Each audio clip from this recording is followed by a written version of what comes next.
Welcome back to my video, guys, and today we're gonna talk about the brand new update coming to The Walking Dead No Man's Land. We have update 5.8, the Lethal Skirmish update, just around the corner, and it's packed with pretty cool stuff. I love it. I love it. Let's talk about it now. This is gonna be the last update that Next Games is involved in.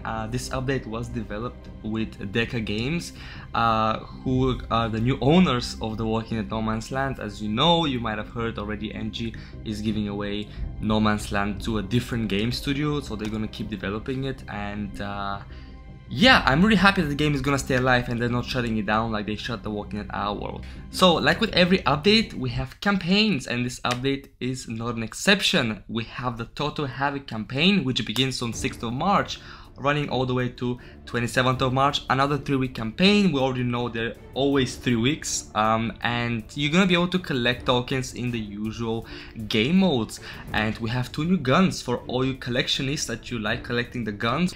At 2000 tokens we have the Wrecker shotgun, a brand new hunter weapon, and at 3000 tokens we have a brand new warrior weapon, the Poleaxe. Now the Wrecker shotgun, it has a really cool design and a name. I love it. It looks really sick. The attacks are cone shaped, and as with other shotguns, if the enemy is closer within 2 spaces of you can deal 30% extra additional total damage. And if the attacks are not body shots, then they're gonna push back the target 1 space.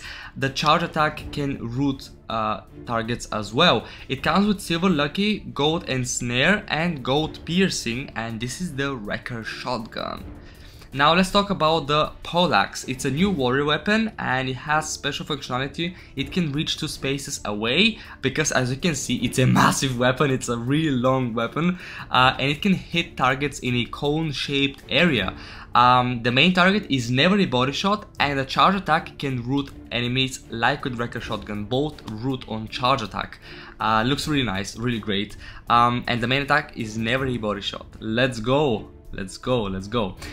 With this update we also have new traits. We have a brand new armor traits, the Fortified Trait. Shout out to Atlas Z for suggesting this, one of the community member suggestions. And this is a really cool trait because attacks that the survivor gets have a chance to not be critical hits, and this is really cool. This is something people wanted to see. It's available on all armors for any survivor.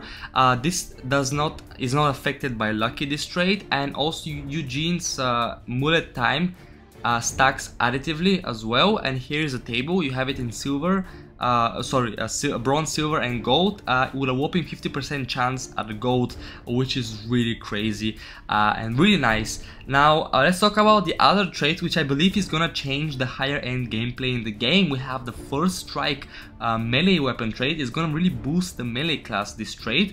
Shout out to user Doe for suggesting this, by the way.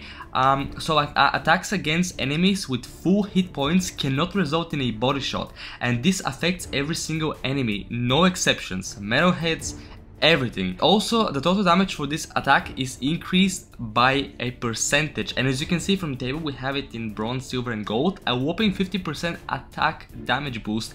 And also, if the enemy has full HP, there will be no body shot, so you can actually deal crazy amount of damage off the get-go, and that's crazy. Yeah, and this also includes attacks like Prowl or like Retaliate, or basically all out of turn attacks as well.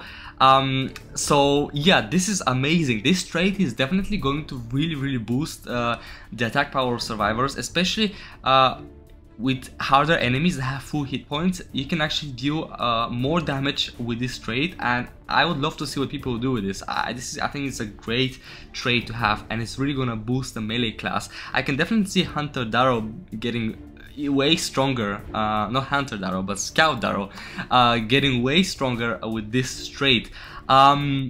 Yeah, new cancel coming. It's been quite a while.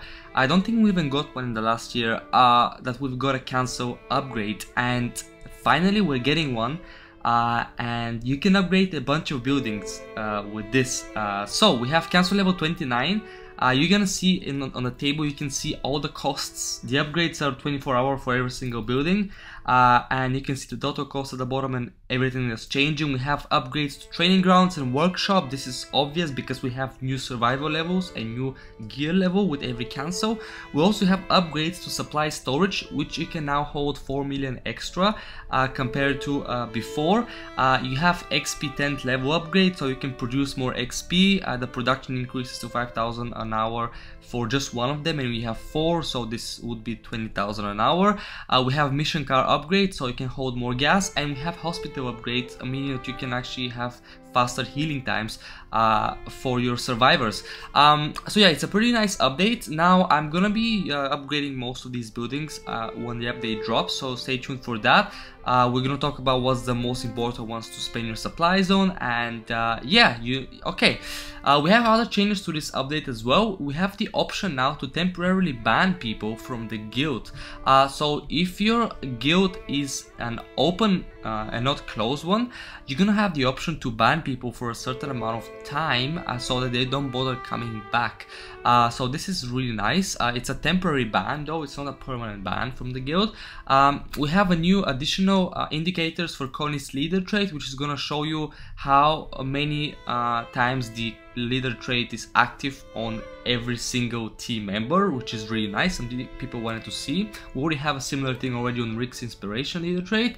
We have improved selection for support swapping on the before the mission screen, the preparation screen. We have less amount of Commonwealth walkers coming to nightmare challenges and last stand. The bullet dodge trait values have been changed or increased for the better. Now the trait should be working even better than before. And then, as always, with every update, we also have a bunch of bug fixes, and you can check all that on the official forum with the notes.